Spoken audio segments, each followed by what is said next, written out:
Yo,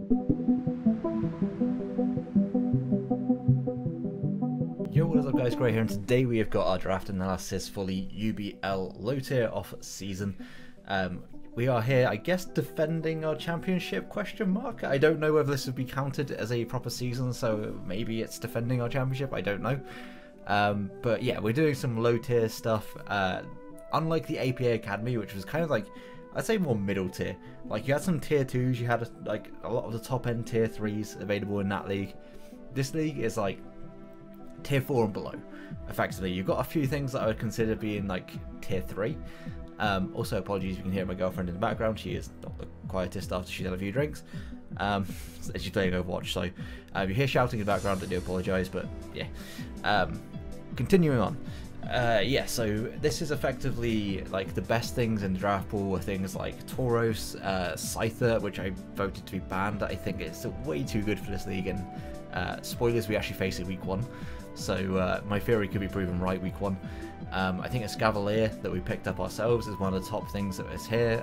There's a few other mons that are really, like, I think stand out from the rest, but yeah, it's going to be an interesting season. A lot of things that you don't tend to see drafted too often we've picked up in this draft, but this is only going to be a short one. So the team is on the screen. You've seen it as I've been talking. Yeah, team's on the screen, so if you've already clicked off, you've seen the team, that's it. I don't want to go pick by pick just because, honestly, there wasn't too much reasoning for this. It was just, what was the best thing in this tier that fits on my team? And that's just what I went with. Like, effectively, I just went for things that looked like they were good value for the tier they were in, and then just picked up like a couple of pieces at the end, my like tier 4, tier 5s, that kind of fit the holes that I had on my team. So, like I said, I think Scyther, Tauros, and the Scavalier were the 3 best things that were allowed in this this league. And a Scavalier dropped to me. I don't remember where we were in the draft order, but it managed to get to me, so I didn't pick up a Scavalier round 1. I decided instead to follow the advice of Aquarius, who said that if you draft Guzzlord, you win the season. So honestly, it seemed like a no-brainer to pick up Guzzlord round 1, and we kind of just built a team around that. So yeah, we picked up Guzzlord round 1 and Magmortar round 2, picking up our 2 tier 3s. I just felt like Magmortar was really nice to go with the Guzzlord, just like nice resistances for each other. In this sense, only really like ground weakness and the dragon weakness, I guess, is not covered by those 2, but we do kind of fix those later on. So yeah, I want to pick up 2 things in tier 3 that I thought were really good value. I think Magmortar is going to be really like overlooked, or underrated, underappreciated, something along those lines. In this league. So yeah, those 2 were my tier 3s, and then I picked up Hitmontop next, that was in tier 2, and I think Hitmontop is honestly like a good tier 1 Pokemon in this league. I think it was pretty solid in the APA Academy tiering. I think it was like, I don't know, 10 points, somewhere around there. Towards the top end in a format that was actually a little bit stronger than this. So I'm expecting Hitmontop to be pretty good in low tier, and I actually used Hitmontop Scavalier in another low tier league that I was in way back. My good friend Brandon, aka Super Salamence, he had a league in his server that was all low tier, and we picked up Hitmontop Scavalier in that league, and it was actually really good. The rest of my team was slightly different, but yeah, there's a chance I make some trades because there is a few holes in this team, but effectively I'm going to go with it until it really doesn't work. But yeah, those 2 are really, really strong. Granted, I ran Ockerberry Scavalier pretty much every week because it was just so good that it broke through everything else, and it kind of let other things on the team sweep. I think Aurora's got that, like, a ton of kills that season, because Scavalier would tend to kind of break the things that checked Aurora's. So yeah, we kind of went with a similar philosophy, I think, with like having a Scavalier Guzzlord.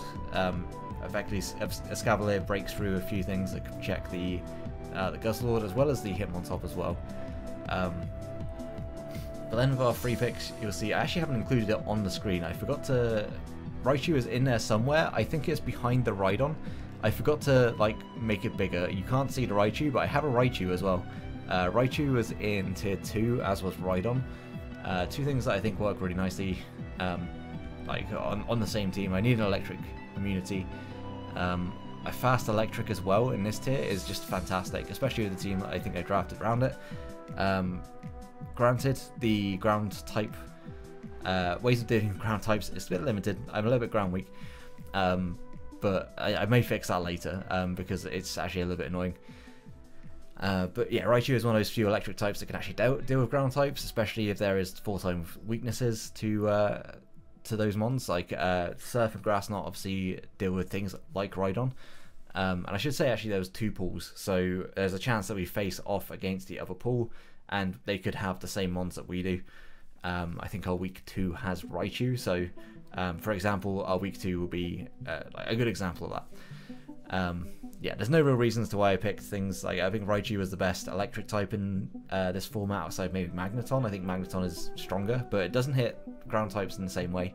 I thought Rhydon was pretty good. I think at this point I looked at it and I was like, I need a normal resist. I have a normal resist, but I wanted a ground type and just like a good rocker, because I just don't have a rocker at this point.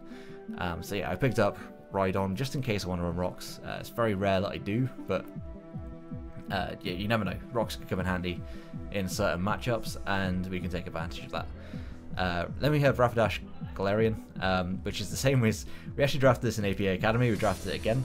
Again, I think it just kind of was under tiered. It's in tier 3, which is really good down here, because the dual typing of Psychic Fairy gives me a really good fighting resist that I just didn't have. I didn't have a fighting resist at all to this point in the draft. I think I hadn't picked up Haunter, I hadn't picked up Cramorant at this point, so and honestly I don't think either of those are particularly great fighting resist, and nor is Galarian Rapidash. But the other option for like the same typing was Mr. Mime in this tier, and as much as I love Mr. Mime, it doesn't give me the same speed tier. 105 is actually really good down here, so yeah, Galarian Rapidash looks like it could be a big threat. Haunter is in tier 4, and honestly that is criminally underrated. Haunter should be pretty solid down in low tiers. Its dual stab is very good. It's effectively a budget Gengar. Like, it's not going to be as good as Gengar is in regular format, but it's not going to be far off. If it got Nasty Plot, it'll be actually pretty strong. It'll be very strong down here. But yeah, Haunter I just thought was great value. It gave me 2 typings that I needed. It gives me a ground immunity. It gives me a normal fighting immunity as well as just great dual stabs, as well as decent coverage. It can hit most things, and yeah, another great like spec slash scarf option. Let me pick up Cramorant. I kind of wanted to use Cramorant just because it's so dumb and I love it. But yeah, Cramorant also just kind of fit the bill for what I needed. I needed a fighting resist, a ground resist, or immunity in this case. That wasn't. I don't think there's many Mold Breaker mons down here, but just in case there is, it gives me an actual fighting, ground immunity. And my team is not necessarily too weak to electric, especially because I got Rhydon, I got Raichu as electric immunities. Guzzlord is good for checking electric types as well. So I didn't feel necessarily like my electric weaknesses are too prevalent. So yeah, picking up a times 4 weak mon to electric wasn't the end of the world. And Cramorant hopefully can do some things this season. It was in tier 4 as well, which I think is actually pretty good value for tier 4. And yeah, we're going to see if we can get some kills with Cramorant this season. And then Maractus is our tier 5, and honestly Maractus was just a ground resist at this point. Yeah, I was really wary of like ground types. I think ground types kind of ruin a lot of the top half of my draft, so the bottom end of my draft was very much I need as many as many ground resists as I possibly can. Fighting types were also an issue, hence why I picked up a few fighting resists towards the end on top of that. But Maractus is just something that it kind of exists. It's got Spiky Shield, it's got spikes, it can be a little bit annoying in some matchups. It does get access to knockoff as well, so in terms of utility it's actually pretty decent. And yeah, there was nothing in tier 5 that really made me want to use it as a grass type, and I did want a grass type that resisted ground, so Ivysaur and Gloom and stuff like that were out of the equation.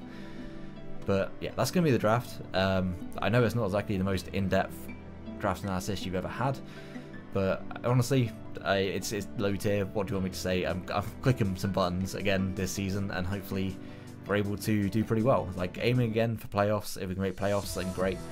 If we don't, we don't. It's an off season, so we're not taking this league super seriously. It's just going to be some fun to play on the side, as we'll have much more serious leagues coming alongside it. So yeah, if you do enjoy the team, do enjoy the videos, and please do leave a like, subscribe. The support is appreciated. That was a terrible like and subscribe thing, but you know what I mean. And until the next one, have a great day, guys. Peace.